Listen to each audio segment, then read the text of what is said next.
You probably learned about Paul Revere's midnight ride in grade school, but we bet you didn't learn these 9 facts about it. From his silversmith business to his secret wife, here are 9 things you never knew you wanted to know about Paul Revere's ride. No. 9. The midnight ride wasn't even Paul's idea. While Paul Revere is synonymous with the midnight ride, he wasn't the one who planned it. In fact, it was his friend Joseph Warren who came up with the plan. Joseph was a member of the Sons of Liberty and a doctor by trade. When British General Thomas Gage decided to crack down on colonial militia activity in Massachusetts, he put Joseph Warren in a tough position.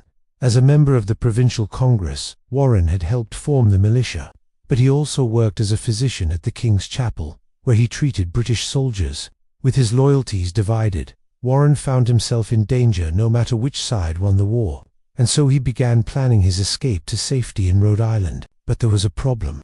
His brother John was one of the leaders of the local cavalry and would likely alert the British to his flight. So Warren asked Paul Revere, another member of the Sons of Liberty, to warn him if his brother began making any suspicious moves. Number 8. There was a lantern signal. While we all know lanterns played a crucial role in signaling Paul Revere to begin his journey, not everyone knows the details of the plan. Once Revere arrived at the Old North Church, lanterns hung in the steeple would tell him whether or not he needed to go to Lexington that night. If the British were coming by sea, 2 lanterns would be hung in the church. If they were coming by land, 1 lantern would do the trick. But it wasn't an easy task to hang these lanterns. Robert Newman, the sexton of the church, climbed the steeple to hang the signal lanterns that night. He faced high winds, a bucket of tar that nearly fell on him, and a stray cat who wanted to join him in the belfry. After hanging the lanterns, Newman climbed down and made his way home. Unfortunately, British soldiers soon after entered the church, pulled the lanterns down and hung them upside down in the steeple as a trophy. Number 7. Paul Revere almost missed his chance to ride. We all know that Paul Revere rode his horse all night to warn the colonists that the British were coming, but not everyone knows that he nearly didn't make it. While staying at the house of Elizabeth and James Monument, Revere heard the church bells ringing, alerting him to the signal. But when he went to his horse, he found that someone had put the animal to sleep by feeding him hay laced with sleeping medicine. The cruel prank cost Revere precious time as he tried to get the horse to wake up. Fortunately, he finally succeeded and was able to carry out his mission. But who put the horse to sleep?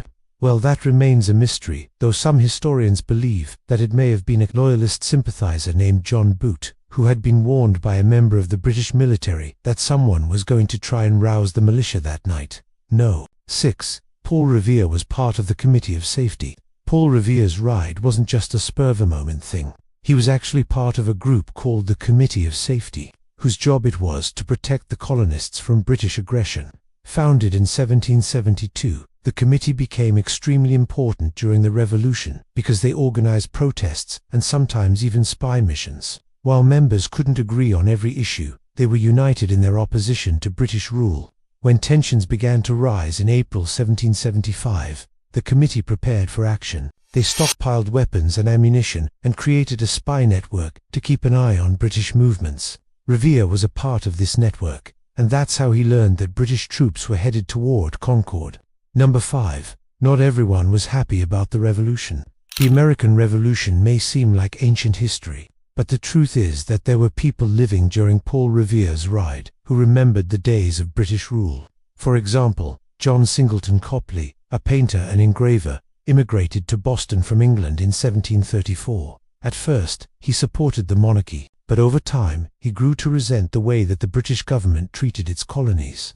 In 1776, he joined the Sons of Liberty and began producing political cartoons and engravings that criticized the British. One of his most famous works is a painting of the Boston Massacre, which depicted British soldiers firing on unarmed civilians. The piece inflamed anti-British sentiment and helped to turn the tide of public opinion against the monarchy. It was a bold move for Copley to take such a stance, but he wasn't alone. Many colonists felt the same way, and as tensions continued to rise, more and more people began to question the rule of King George II. No. 4. Paul Revere wasn't the only one to warn the colonists. While Paul Revere's ride is the stuff of legend, he wasn't the only one who sounded the alarm that night. In fact, there was a group of riders known as the Riders of the North, who set out to warn the countryside that the British were coming.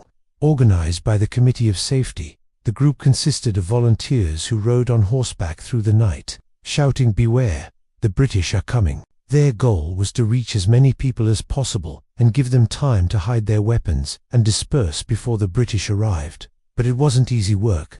The men had to race through the dark, often getting lost or turned back by patrols. But their efforts paid off. By the time the British arrived in Lexington, most of the militia had been alerted and were ready to fight.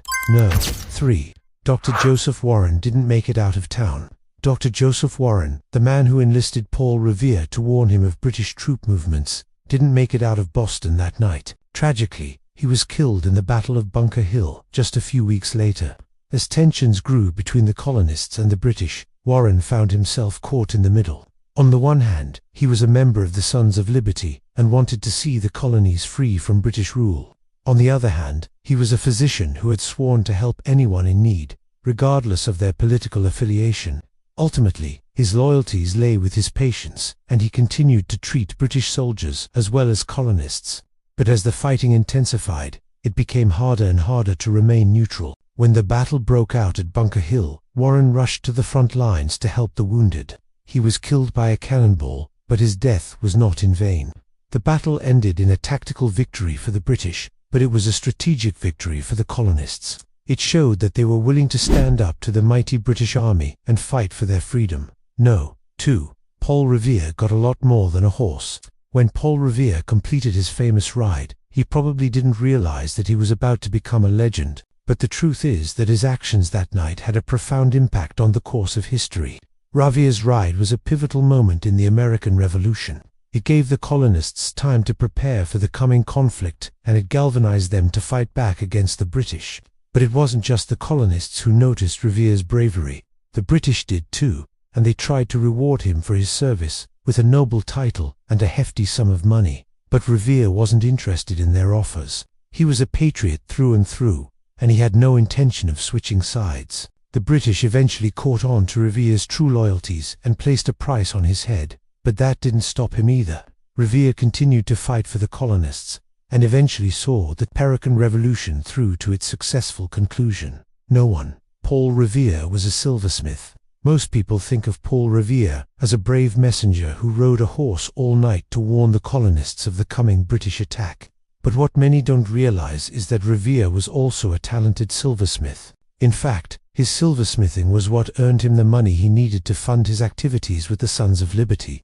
Revere's silversmith shop was located in downtown Boston, and he specialized in creating items for the wealthy elite. He made everything from tea sets, to tankards, to candlesticks. But Revere wasn't just a craftsman, he was also an artist. His items were highly sought after because of their intricate designs and impeccable craftsmanship. In addition to being a silversmith, Paul Revere was also a member of the Sons of Liberty, a secret society dedicated to fighting for the rights of the American colonies.